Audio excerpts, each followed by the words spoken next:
morning, everyone. We are pleased today to have in our office Beatriz McNelly. She is the Executive Director of Loudoun Literacy Council.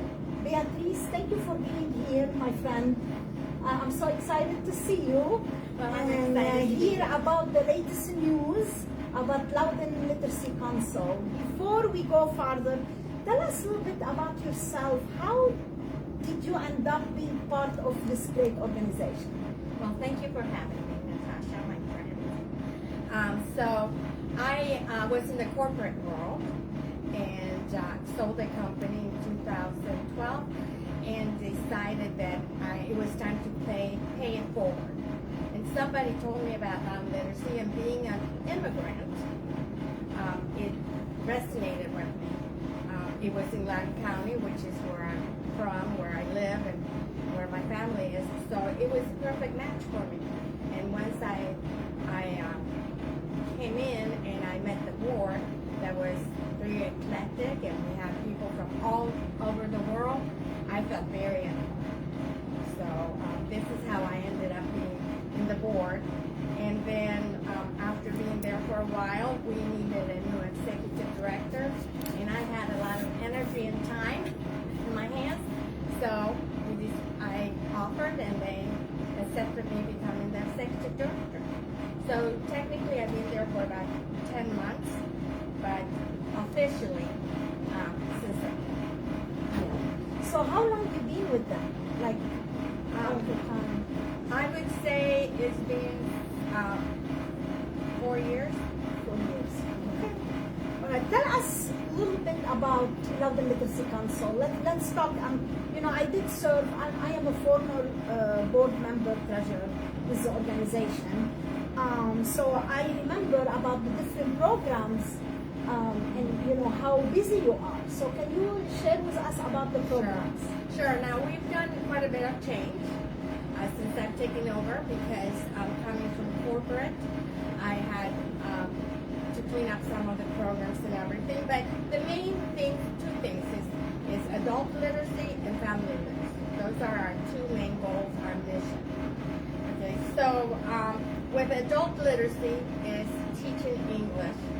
We teach English as a second language, and we also do GED preparation for getting your GED.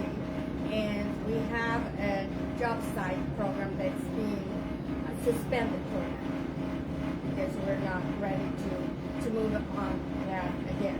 And then we have family literacy, and family literacy, I have it written down so that I won't miss something, but we work with Head Start and STEP program with Loudoun County Public Schools. And we provide the federally mandated yet unfunded family literacy component that's required by law to be serviced at the schools. So we do that. We do weekly readings at the preschoolers, and we give them monthly book packs, which has the book. It has a piece of paper for the parents where we tell them questions to ask their children before they start reading the book, tell them how to read the book with them together, and then after reading the book, asking them questions about the book. So that the whole idea is to get the parents engaged in teaching the children to read, make it obvious to the children how important it is to the parents, and making sure that the family understands how important literacy is. Children, as preschoolers, get the idea that having books and reading is very important. We also have, to add to that, we have family literacy night, and that is, we invite all the children from STEP and Head Start, and we have a dinner. We usually have pizza for them. The parents come and everything. And there we try very hard. We talk about the books they've gotten. We try very hard to instill love of reading to the children, but also how important it is for the children to see their parents read and to see the parents read to them. Now, I went to one a few months ago, and I was just delighted, because when our member of our staff stood up and started talking about a book that they had sent a couple months before, the children all knew. They all knew. They knew the color. You had to do with animals and colors, and they all knew. But the parents did too. The parents were all answering questions, and so clearly this is working. Getting those books over there and teaching the parents. And we do, the document that we send is in English and Spanish. And so getting these parents to read to the children is important, and I think it's working. So that's really exciting. We also do what's called book builder program, and that is we give them options to take with them, even at these literacy nights. Gently used books. Oh, I love that. That's a new program that wasn't on my time. Yes. The book builder. The whole idea of the book builder program is to encourage them to have books at home. Okay. It's very important. We talk about having your very own library at home, and we also do this for summer school. In summer school, we give out thousands of books at summer school. We went, and the children love it. They get so excited when they see the books, and just the fact that they have those books and that they're being taught to read, hopefully that is what we're looking for. Then we have the baby bundle, book bundle, and that's kind of a fun thing to do. We have a little bundle. We do books and a little item for mothers that are expecting, for families that are expecting babies. We all know that reading to your baby, even before it's born, it's important. And also, it's important for the mother to learn things that she needs for when that baby's born. So that is another program that we do. And then we have, it's called Fall for Reading. That's once a year. We do it at Russ Library. And I got to volunteer this year. So I went and I volunteered. And it was so much fun. We have all kinds of activities that the children do. It's all based on reading. So the children can do it, the parents can do it as well. We had somebody doing those animals with balloons. They was all encouraging them to wander through the library. So they had to go different places. So they are comfortable in the library, and all based on how important it is to read. That's done in September. Once a year. Once a year, yes.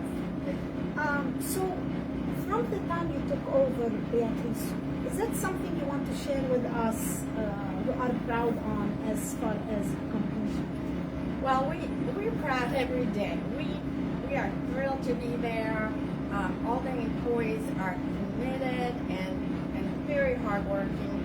But what we've done is we have been blessed to have two excellent managers of programs, Alicia and Teresa. Alicia is adult education. Teresa is family. Their background is in that. Teresa is in preschoolers. Alicia is in teaching languages. So we have taken our programs, we have basically disassembled them, looked into them, and rearranged everything to make it more efficient, less expensive, and specifically with adult education. We realized as we started studying, and we had a professional that did this for a living before she came to us, that the program that we had was not the most efficient or the most beneficial to our adult learners. So we are doing a whole new program. We're working on a whole new program there. And we are changing it from a 12-week program to a 5-month program, twice a week. This is going to be adult education, geared towards adults, and we are very excited. We're starting our pilot next month, and Alicia will actually do the teaching, because this is how structured we're going to be. The pilot is going to be a learning experience for all of us to make sure that it works. We are teaming up with Sterling Middle School. They're a wonderful school. They were looking to help their parents learn English. So we are teaming up with them. We're going to do it at their school. And we're very excited about that. And hopefully once that gets started, then this next year, we want to expand it.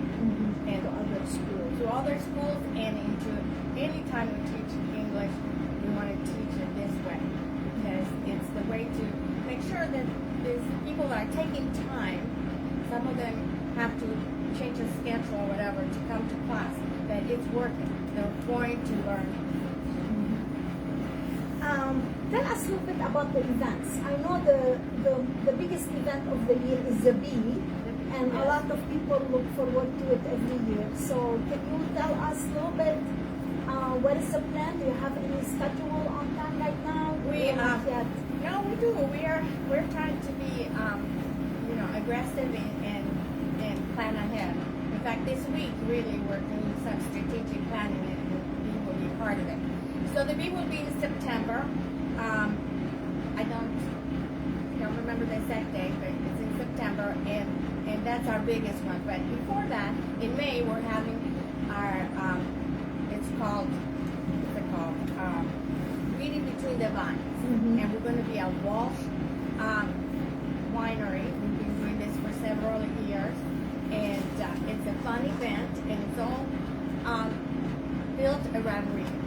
Obviously, you need a glass of wine when you read.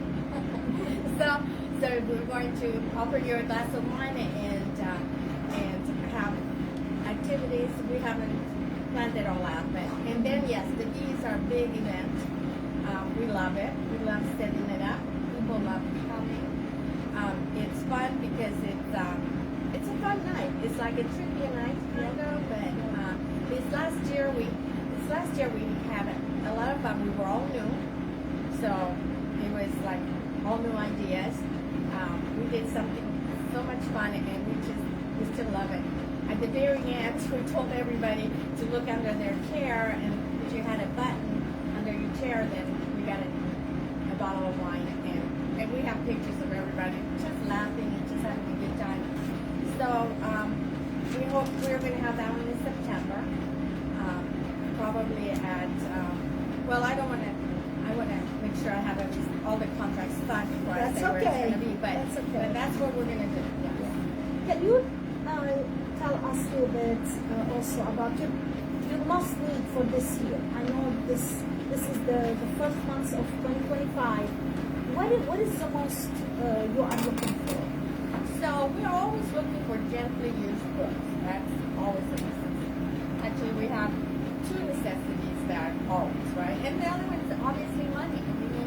We need money. And we are really concentrating and asking all people that are thinking about donating to us if they would be willing to do monthly, like at $25 a month or $10 a month or $50 a month.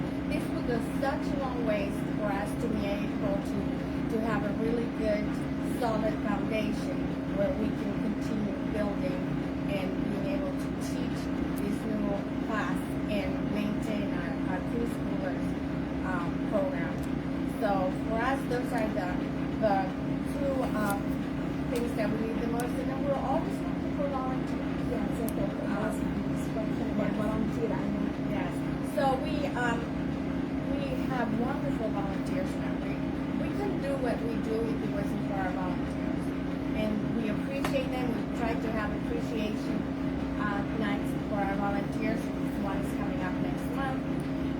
But what we are really looking for is for our volunteers that might be willing to commit to a minimum of 3 to 5 months to teach this new program, this new classes. The good thing about it is that the program is very self-explanatory, so it's not going to require them to get a huge amount of training, although we will do training. And the classes every time, is very, very, here's what you do, here's what you do, here's what you do. But Alicia is really great at being able to teach our volunteers. So if we have some, I don't know, teachers maybe that used to teach and now they have time to volunteer, or even if you haven't been a teacher, we can train you to be able to teach this. So those are 3 things: gently used books, money, and volunteers. All right, Beatriz, it seems like you are on track. I wish you, and I'm sure the audience too, I wish you a great year 2025. Good luck for everything you are doing, and thank you for everything you are doing, stepping up and take this organization and lift her up. That take hard work and hours of work. I know that from previous experience on nonprofit help. So good luck to you. Thank you. We will share on our website your email and also the website of Loudoun Literacy Council. Check them out. There is also forms to fill out there if you would like to volunteer, or call the office. Exactly. And somebody will help you there. Thank you for your time today, Beatriz. Thank you so much for having me. Thank you.